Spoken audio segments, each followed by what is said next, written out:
What do you get when you combine reused art, terrible mechanics, and very poor card quality? You get Hyborian Gates. Hey kids, welcome back to the channel. I am Uncle Frank and I hope that you are having a great day.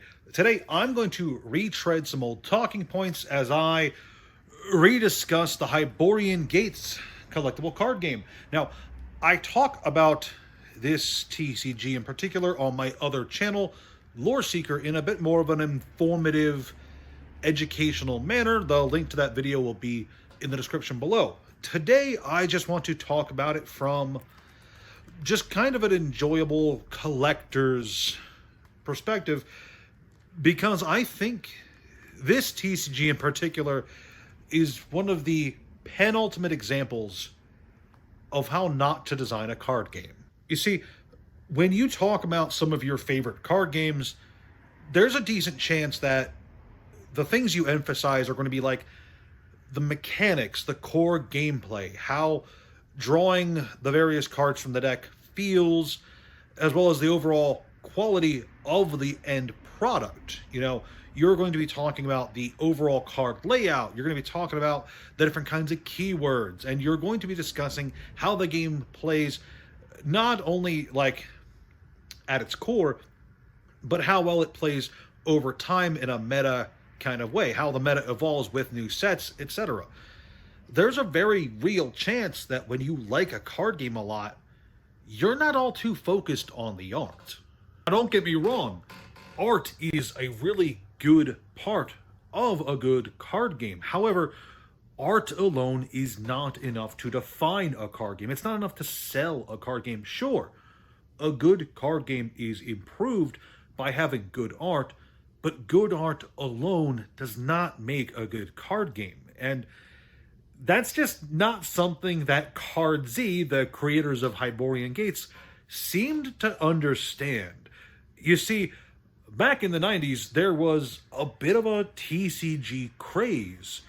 Magic the Gathering had come out in 1993 and had been an absolute knockout for the industry. Everybody had to have Magic the Gathering. They needed it more and more with every passing day, to the point where most stores just didn't have it. Not because they didn't order it, but because it sold out so fast that they were just, it's gone, buddy. Sorry. The success of Magic the Gathering led to a runaway effect where every other company, it seemed, wanted to make their own TCG and get some of that delicious collector cash. Now, one of the earliest companies to do this was Card Z, and they came up with this little red box right here, Hyborian Gates, the game where magic and technology meet. And it's a bad TCG. This is a really, really bad TCG. Its core mechanic, I'm not going to get into the rules and the mechanics and all that jazz here. That's not what this video is about. But it's kind of boring to play. It's not all that enjoyable from a game perspective. But the game isn't what they kind of advertised. Yeah, I don't just got the boxes, I've got the decks too. Anywho, when this game was first advertised, it wasn't advertised for its gameplay. It was advertised featuring illustrations by Boris Vallejo and Julie Bell.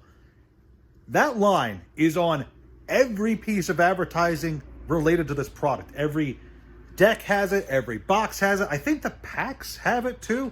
And all the ads in the magazine that I could find feature that line as well. This card game was not advertised for its gameplay. It was advertised for its art, almost as if they thought the art alone was going to be enough to sell this game. And in case you haven't caught on yet, it didn't.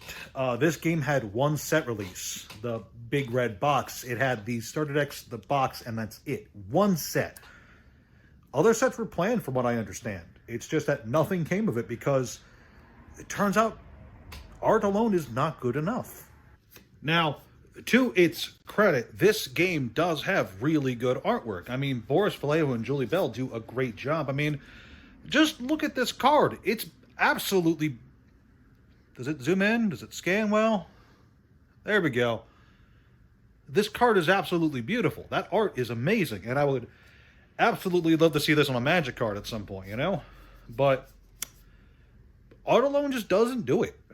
You know, art can supplement a good game, but art can't make a good game. And I feel like if the designers knew that, this could have been very memorable. Now, for what it is, Hyborian Gates is essentially just an oddity of the early TCG landscape. You know, it didn't really stand out. It didn't sell that well. It went out of business. Card Z, I think, went out of business because it was a colossal failure as a card game. But I still think there's something to it. There's definitely a lesson to be learned, and that lesson is you can't sell a game on art alone. You have to have something more to it. Fluff is great, but you need that crunch. You need good mechanics, a decent rule set that is actually very comprehensive, and more importantly, you just need the game to be good and fun.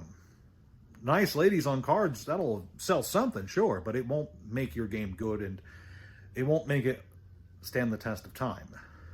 And in some ways, I think Hyborian Gates is unfortunate because it was made so early in the TCG craze that I get the feeling that none of the people who were working on it had any idea what they were working on. They were just thinking, make a card game, slap some nice art on it, and it'll sell, right?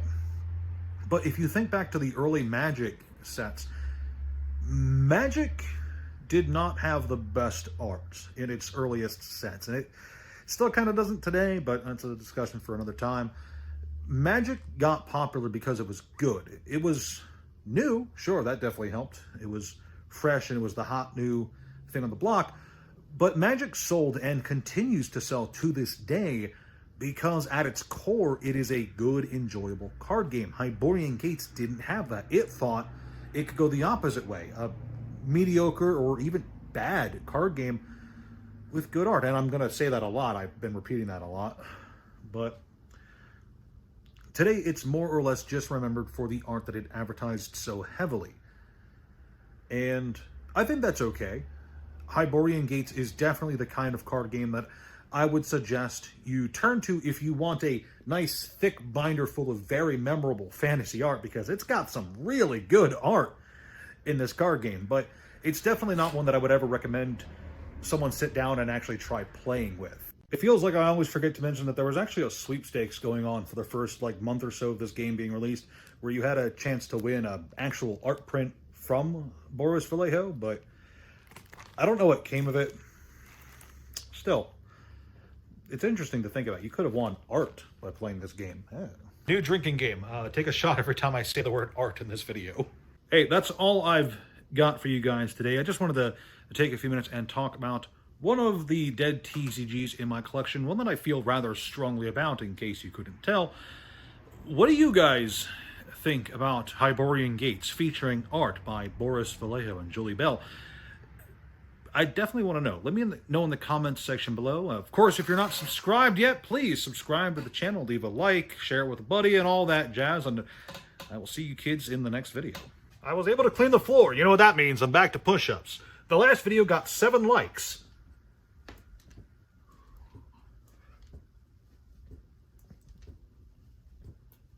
That's 7.